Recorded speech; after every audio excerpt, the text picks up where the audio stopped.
Welcome to Abrar electrical world. ये एक नया टॉपिक है और इसकी डिमांड भी थी काफ़ी कि डायनेमिक लाइन डेटिंग या थर्मल लाइन डेटिंग या रियल टाइम थर्मल डेटिंग या डायनेमिक थर्मल लाइन डेटिंग, तो इसके मुतालिक कुछ बताया जाए। तो वैसे तो बहुत कुछ इसके ऊपर ज़ाहिर अवेलेबल है, लेकिन जैसा कुछ लोग कहते हैं तो फिर मैंने कहा कि मैं इसके ऊपर कोई कुछ स्लाइड्स बना दूं। और ज़ाहिर है कि फिर वो उससे ये फ़ायदा तो होता है कि जो भी सुनने वाले हैं या स्टूडेंट हैं उनको कोई एक से ज़ायद जगहों पर सर्च नहीं करना पड़ता है, क्योंकि ये चीज़ें किताबों में हैं लेकिन किताबें लेटेस्ट में हैं और वो हमारे यहाँ किताबें अवेलेबल तो नहीं है ज़ाहिर। तो इसका मतलब है कि 10, 20, 25 स्लाइड्स पे आप जाएं, सर्च पे जाएं, साइट्स पे जाएं और उसके बाद फिर आप कोई नतीजा निकालें और बाज़ औक़ात कन्फ्यूजन भी हो जाता है। तो बेहतर ये होता है कि वो उसके ऊपर कोई अगर टीचर और जिसका फील्ड में एक्सपीरियंस हो तो उसके ऊपर कुछ रोशनी डाले तो वो स्टूडेंट के लिए ज़रा आसान हो जाता है। तो इस वजह से मैंने ये टॉपिक लिया है और इसके ऊपर आप देखेंगे कि तकरीबन 7-8 इंशाल्लाह लेक्चर्स अपलोड करूँगा मैं। तो अब सबसे पहले जो ये लेक्चर है इसमें आप देखेंगे कि एक स्लाइड्स टच या स्लाइड्स इंट्रोडक्शन, लेकिन इसके बाद एक और होगी जिसमें इंट्रोडक्शन फुल होगा और इसके बाद रेटिंग पे अलग होगा, फिर मेथड्स पे अलग होगा लेक्चर और उसके जो भी फ़ायदे हैं उन पे अलग लेक्चर। तो इस तरह से ये आपको अलग अलग देखने को मिल जाएगा ताकि आप उसकी किसी भी इंटरव्यू की तैयारी या कोई वैसी आपको रिसर्च करनी है तो आप आराम से उसको देख लें। जो मेरा तरीका है कि बहुत लंबी वीडियो आधे घंटे की तो मेरी शायद ही कोई वीडियो हो, 10 मिनट, 12 मिनट, 15 मिनट। तो आगे चलते हैं। देखिए, जो लाइन डेटिंग है और एम्पियर रेटिंग, जैसे कि आप कहते हैं एम्पियर में लेते हैं ना हम लोग ट्रांसमिशन लाइन की, या उसको मेगावाट में कन्वर्ट कर लें, लेकिन एम्पियर रेटिंग है वो प्रॉपर रेटिंग है, क्योंकि जब आप मेगावाट में किसी ट्रांसमिशन लाइन की या कैपेसिटी बयान करते हैं तो उसके अंदर एक इनबिल्ट वेरिएबल आ गया ना। वो वेरिएबल क्या है? वो पावर फैक्टर का है, क्योंकि फ़र्क करो कि 100 एम्पियर है, उसके मेगावाट बनाने हैं तो 0.8 पावर फैक्टर पे कुछ आएंगे और 0.6 पे कुछ आएंगे, 0.9 पे कुछ और जवाब आएगा। तो इसलिए मेगावाट में हम लोग डिफ़ाइन करते हैं। आपने सुना होगा, आप अगर ट्रांसमिशन लाइन में काम करते हैं तो आपने देखा होगा यार ये 100 मेगावाट ले सकती है, 200 मेगावाट ले सकती है लाइन, इसकी ये कैपेसिटी है। लेकिन यार वो सही तरीका नहीं है, क्योंकि फिर पावर फैक्टर के बगैर कैसे आप कह सकते हैं? अगर पावर फैक्टर ज़ीरो हो तो मेगावाट ज़ीरो हो जाता है ना। तो एक्सट्रीम केस लिया मैंने। और पावर फैक्टर 1 हो तो जितने MVA है वो पूरा का पूरा वो कन्वर्ट हो गया, वोल्टेज इंटू आई जो है वो पूरा का पूरा मेगावाट हो गया। तो ये ज़रा तफसील में इसलिए जा रहा हूँ कि कोई सवाल पूछ ले अगर इंटरव्यू में, कि अजाफी सवाल भी तो होते हैं कि ट्रांसमिशन लाइन अच्छा कैपेसिटी बताइए, आपने बता दी क्योंकि आप वापडा या केई के आदि हैं कि मेगावाट मेगावाट मेगावाट। उसने कहा यार ये मेगावाट क्या होता है पावर फैक्टर के बगैर, ये कैसी बात आपने कर दी। तो आप कंफ्यूज ना हो जाएं, आप जवाब दे दें कि वो सर ये ऐसा है कि ये एज्यूमिंग 0.8 PF पे हम लोग लेते हैं, जो भी कहते हैं उस वक्त जवाब कुछ दे दें, 0.8, 0.7, 0.9, 0.85। तो उससे ये होगा कि पता चलता है कि आपको मालूम है और इंटरव्यू में इंटरव्यूअर जो होता है वो इम्प्रेस भी होता है।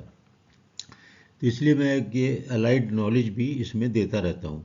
अब जिसको हम लोग लाइन डेटिंग कहते आ रहे हैं, उसको 20-25 साल से तकरीबन इतना ही अरसा हुआ होगा, तो उसको स्टैटिक लाइन डेटिंग कहने लगे। स्टैटिक लाइन डेटिंग यानी वही है जो कि लाइन डेटिंग आप कहते हैं एम्पियर में, उसी को हम कह रहे हैं कि स्टैटिक लाइन डेटिंग। आगे देखेंगे कि क्या है। फिर एक आगे डायनेमिक लाइन डेटिंग। अब इसके 3 नाम चल रहे हैं मुख्तलिफ स्टैंडर्ड्स में, मुख्तलिफ मुल्कों में, और वो तीनों एक ही बात है। तो ये ज़रा ध्यान में रखिएगा कि आपको ये तीनों नाम के शॉर्ट फॉर्म और ये आने चाहिए, क्योंकि अगर वो आपने कहा कि DLR, उसने कहा अच्छा एक RTTR होता है, रेटिंग होती है, वो क्या है RTT रेटिंग क्या है, तो आपको पता होना चाहिए कि रियल टाइम थर्मल रेटिंग है। इसी तरह DTLR है। तो इसलिए कोई भी इंटरव्यूअर अगर किसी और बैकग्राउंड, किसी और कंट्री के बैकग्राउंड का है, तो वो फिर यूटिलिटी का बैकग्राउंड भी है। यूटिलिटी भी अलग अलग अपने अपने टर्मिनोलॉजीज यूज़ करती हैं एक ही मुल्क में। यहाँ पे देख लें आपके डिस्को, नेपरा और एनटीडीसी और केई की बहुत सी टर्मिनोलॉजीज में फ़र्क है। तो इसलिए ये सारी आपको मालूम होना चाहिए। अब इसमें क्या बस फ़र्क है स्टैटिक में और इसमें, ये आगे आप मज़ीद देखेंगे। लेकिन डायनेमिक का मतलब ये तो समझ ही जाएं कि ये जो है चीज़ कोई ऐसी बात हो रही है तो रेटिंग जो है फिक्स नहीं है ना। डायनेमिक का मतलब है रेटिंग कम ज़्यादा हो रही है, रेटिंग डायनेमिक है, it is a dynamic phenomena. तो डायनेमिक फिनोमेना का मतलब ये है कि जब रियल टाइम का फिनोमेना है, डायनेमिक फिनोमेना हो गया, इसका मतलब है कि ये वेरिएबल हो गया टाइम के साथ। और जो टाइम के साथ यानी पूरे दिन में 24 घंटे में या मिनट टू मिनट इवन जो कंडीशंस चेंज हो रही हैं इन्वायरमेंट की, उसके हिसाब से आपकी रेटिंग भी चेंज हो रही है। उसका फ़ायदा उठाते हैं और उस फ़ायदा उठाने को कहते हैं कि DALR टेक्नोलॉजी या RTTR टेक्नोलॉजी या DTLR टेक्नोलॉजी। शॉर्ट फॉर्म सबसे ज़्यादा यही है कि DLR टेक्नोलॉजी के नाम से रखा जाएगा। और इन सारे जो इस किस्म की टेक्नोलॉजीज़ आ रही हैं जो कि बढ़ाती हैं ट्रांसमिशन लाइन की कैपेसिटीज़ को, उनको ग्रिड इन्हेंसिंग टेक्नोलॉजीज़ भी कहते हैं। क्या? ग्रिड इन्हेंसिंग या इन्हेंसमेंट टेक्नोलॉजीज़। उसके ऊपर मैं एक और वीडियो बना रहा हूँ अलग से, इसमें इसका पार्ट नहीं होगा, वो अलग से होगा कि what are the grid enhancement technology. तो याद रखें, कहीं पर ये सवाल कर लें, नोट कर लें कि do you know about the grid enhancement technologies. तो इसका मतलब ये होगा वो सारी टेक्नोलॉजीज़ जो आमतौर पे कहना चाहिए communication base, real time base और जनाब बहुत सी डायनेमिक कंडीशन को अपने अंदर समेटते हुए और वो सारी की सारी चीज़ों को कंसीडर करते हुए, जो कि आप स्टैटिक फिनोमिने में नहीं करते, तो उसको कंसीडर करते हुए जो टेक्नोलॉजीज बनाई जा रही हैं for the increment of the power capacity, power handling capacity of the line transformer, वो सारों को मिला के हम कहते हैं ग्रिड इन्हेंसमेंट टेक्नोलॉजीज़। तो वो कौन कौन सी हैं, क्या है, उनमें से एक ये भी है।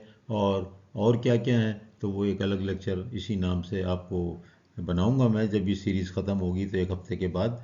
तो उसके बाद आप देखेंगे कि आपको उसका भी कंसेप्ट आ जाएगा। तो फिलहाल लेकिन याद रखें, जो इसको देख रहा है तो वो ये लफ्ज़, इन 3 लफ्ज़ को याद रखें कि अगर ये सवाल हो जाए आपको कहीं पर, कनाडा का इमिग्रेशन बहुत जल्दी जल्दी हो रहा है, इवन टूरिस्ट वीज़े पे जाएं तो वर्क परमिट मिल रहे हैं, तो आपकी अगर ये एडवांस वाली नॉलेज होगी ना, एडवांस से मेरा मुराद है कि fact devices, flexible AC transmission और जनाब ये हारमोनिक्स वगैरह के जो मामला, और ये डायनेमिक लाइन डेटिंग वगैरह, ये सारी चीज़ें अगर आपके इल्म में होंगी अच्छी तरीके से, तो फिर आप जल्दी से इंटरव्यू में कामयाब हो जाएंगे और आपको वर्क परमिट भी मिल सकता है। क्योंकि ये चीज़ें हमें पाकिस्तान में नहीं मालूम, तो अगर आपको मालूम होंगी किसी को पढ़ने से, तो फिर वो जाहिर है कि वो हायर कर लिया जाएगा जल्दी।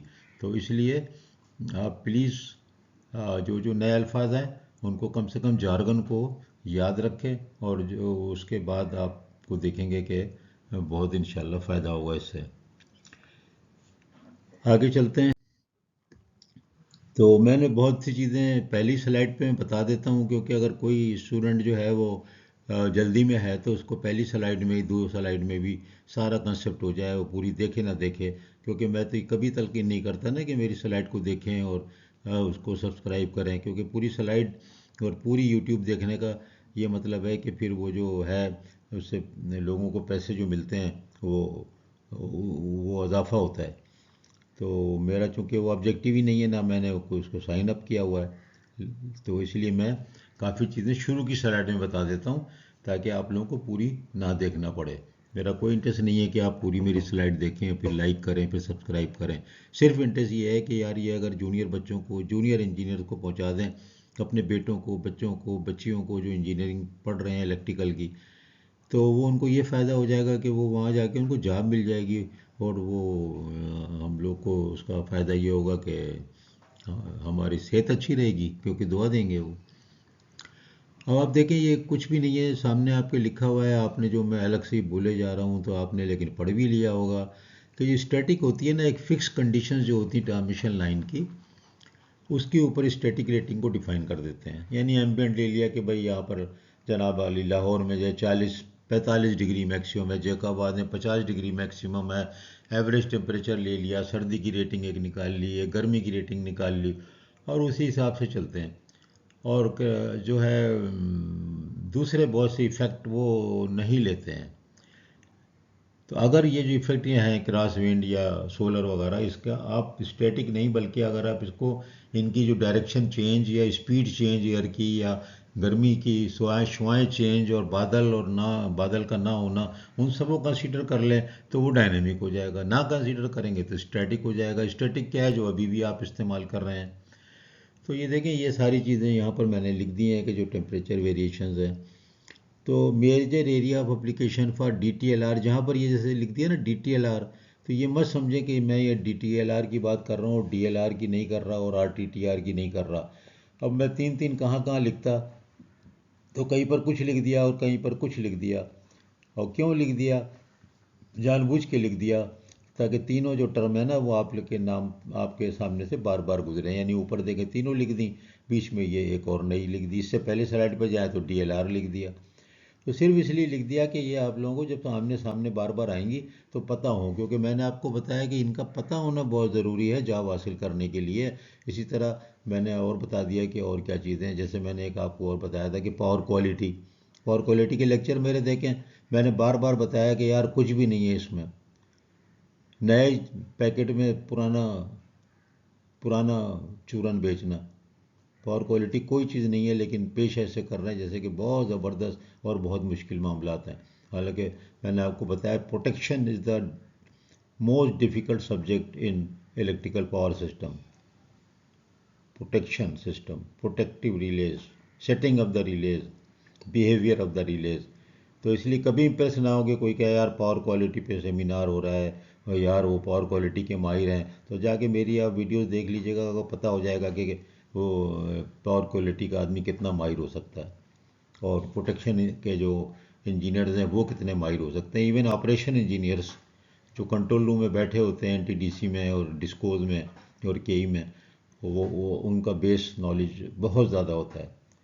वो तो पावर क्वालिटी को हर वक्त कंट्रोल करते हैं, बस वो पावर क्वालिटी का नाम नहीं ले रहे, क्योंकि उस पुराने ज़माने में हमें बताया नहीं था आकाओं ने। आका उस वक्त बता देते तो हम उसी वक्त से इसको हम कहते होते पावर क्वालिटी। तो ये सब बातें मैं इसलिए करता हूँ कि मैं पढ़ाने का भी 40-50 साल का तजुर्बा और फील्ड का भी तजुर्बा, बहुत कुछ सीख लिया तल्ख तजुर्बात से। कि कोई आ गया गोरा बाहर से टेक्नीशियन, तो उसको चीफ इंजीनियर समझ रहे हैं और उसकी गलत बात पे भी कोई अपोजिशन नहीं कर रहे हैं। तो हम इसी तरह पले बढ़े हैं, तो आप नई नस्ल तो ना करें ना ये।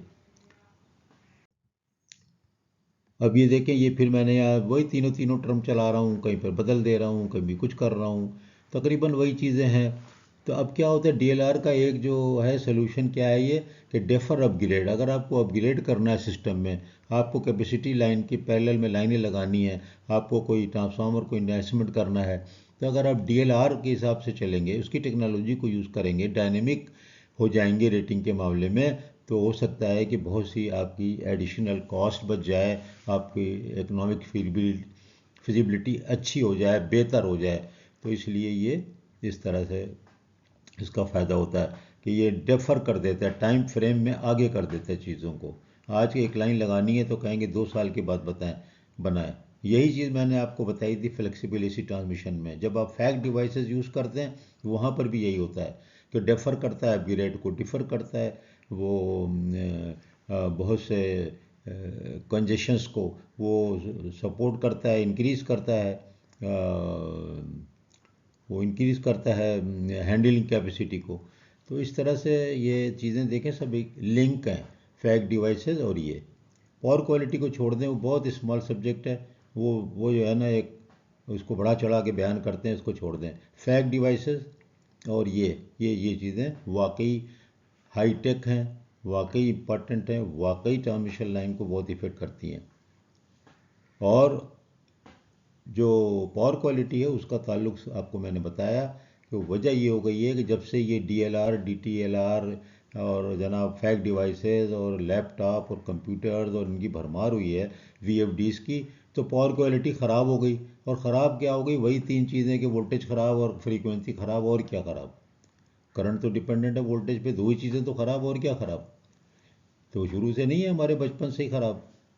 अब वो उसमें बढ़ गए हैं। और ये जो ग्रीन एनर्जी आई है, मैंने आपको बताया कि ये भी one of the major root cause है, क्योंकि इसके अंदर पावर इलेक्ट्रॉनिक्स की चीज़ें इस्तेमाल होती हैं, और जहाँ पावर इलेक्ट्रॉनिक्स की चीज़ें आ गई वहाँ क्वालिटी ख़राब।